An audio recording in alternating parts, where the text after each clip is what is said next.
L'Espagne a publié une réglementation importante pour rejoindre la coordination européenne dans la lutte contre le crime. Cependant, les médias l'ont ignoré, bien que les règles de protection des données soient à nouveau modifiées. Il s'agit de l'approbation de la nouvelle loi organique 4 de 2024. Cette loi, qui vise à remédier à l'arrangement temporaire de la loi organique 3 de 2021 pour éviter d'autres amendes de l'Union européenne, cherche à moderniser et renforcer les outils des forces de sécurité et à respecter ce qui a été signé et publié en 2018, à savoir que toutes les informations policières relèvent de la compétence et de la souveraineté de l'UE. Et, bien sûr, l'Espagne doit également payer pour les scandales Pegasus et les forces de police patriotiques.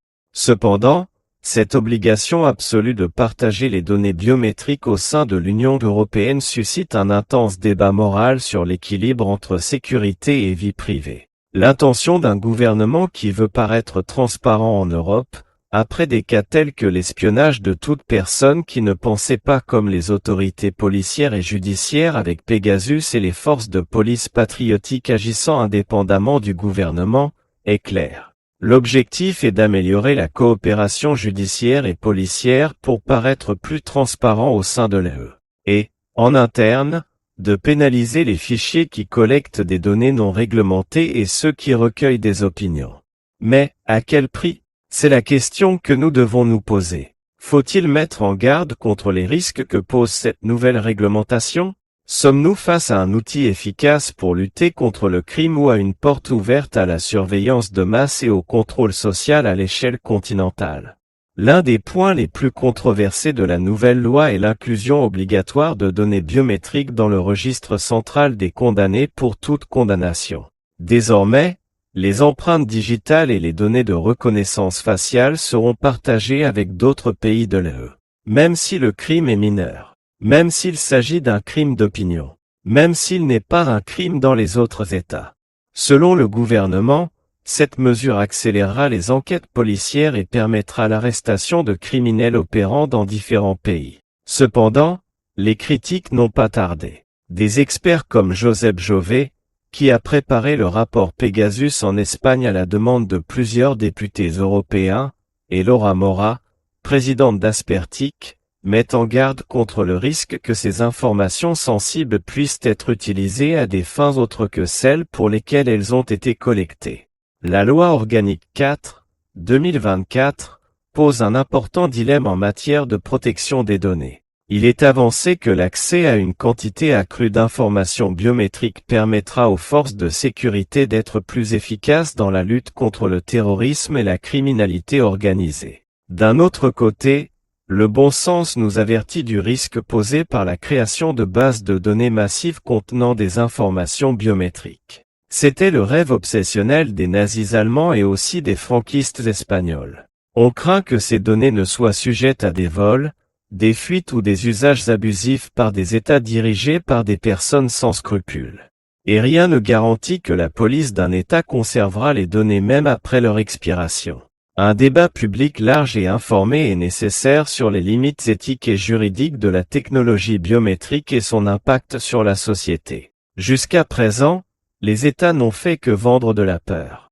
Une autre nouveauté introduite par la loi organique 4 de 2024 est le renforcement du système européen d'information sur les casiers judiciaires, écrits, pour les ressortissants de pays tiers. Ce système permet l'échange d'informations sur les condamnations pénales entre les États membres de l'Union européenne, et l'étend aux citoyens de pays tiers et à leurs États.